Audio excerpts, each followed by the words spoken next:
मराठा आरक्षण जो है वो फिलहाल एक बड़ा मुद्दा है, आप लोग के लिए एक राजनीतिक मुद्दा भी बनता जा रहा है और आगे कुआं पीछे खाई वाली स्थिति भी हो सकती है महाराष्ट्र सरकार की, क्योंकि एक तरफ कोर्ट के रेस्ट्रिक्शन है, जब आप कोर्ट की तरफ जाते हैं तो उनका 50% वाला कैप है, एक तरफ जब आप कुणबी सर्टिफिकेट बांट रहे हैं तो पूरी तरह से मराठा समाज भी आश्वस्त नहीं है और ओबीसी समाज का कहना है कि उनके हिस्से की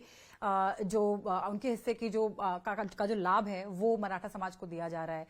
इसमें राजनीतिक बैलेंस भी ऊपर नीचे हो रहा है, आपकी सरकार के अंदर भी बहुत सारी असहमतियां हैं, छगन भुजबल जी जो हैं वो अलग नाराज चल रहे हैं इस चीज को लेकर के, तो इसको कैसे बैलेंस करने वाले हैं सर? एक स्पेशल अधिवेशन आप लोग बुला रहे हैं एक दिन का। हाँ बिल्कुल, इसमें मैं एक बात स्पष्ट करना चाहता हूँ कि मराठा रिजर्वेशन, मराठा आरक्षण देने के लिए सरकार ने स्पेशल अधिवेशन बुलाया है 20 तारीख को और उसकी बैकवर्ड कमीशन की रिपोर्ट भी आएगी अभी। और मराठा रिजर्वेशन देते समय ओबीसी को बिल्कुल हम धक्का नहीं लगाएंगे, ओबीसी का कम नहीं करेंगे, किसी के ऊपर अन्याय नहीं होगा, क्योंकि सभी समाज हमारे लिए, सरकार के लिए एक समान है।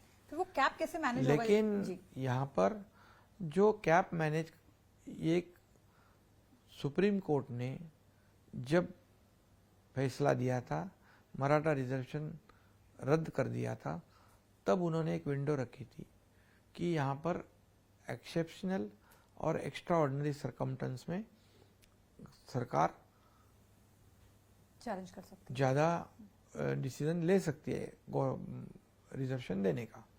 आज इसलिए जो मराठा समाज जो है एजुकेशनली और सोशली बैकवर्ड, अभी पहले कहा था कि फॉरवर्ड, तब वो फॉरवर्ड था तो उसको रिजर्वेशन देने की जरूरत नहीं।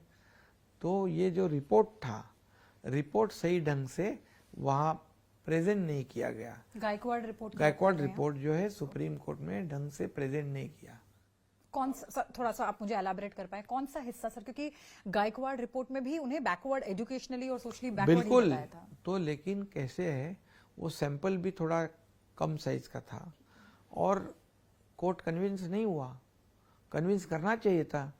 हालांकि मराठा समाज आज backward, socially, educationally, economically backward है, क्योंकि आज माताड़ी कामगार है, उस तोड़ मजूर है, घरेलू कामगार महिला काम करती है, कितने तो लोगों ने सुसाइड किया है, कई लोग ऐसे हैं जो लैंडलेस है, जो कम ज़मीन वाले हैं, ऐसे भी लोग हैं।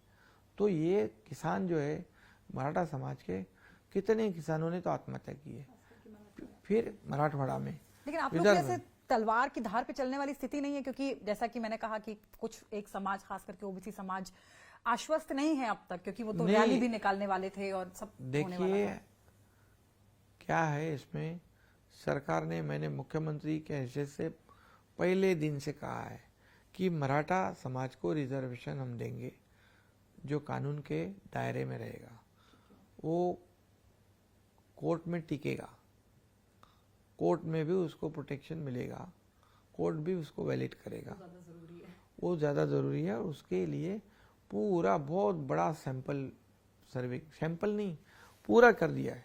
और भुजबल साहब को और ओबीसी समाज को कैसे संभालेंगे? उनको भी ये मराठा आरक्षण मिलने के बाद ओबीसी का तो कुछ प्रॉब्लम ही नहीं है, क्योंकि हम अलग से दे रहे। और जो भी आज कुछ कंफ्यूजन है तो ये निकल जाएगा ये मराठा रिजर्वेशन मिलने के बाद।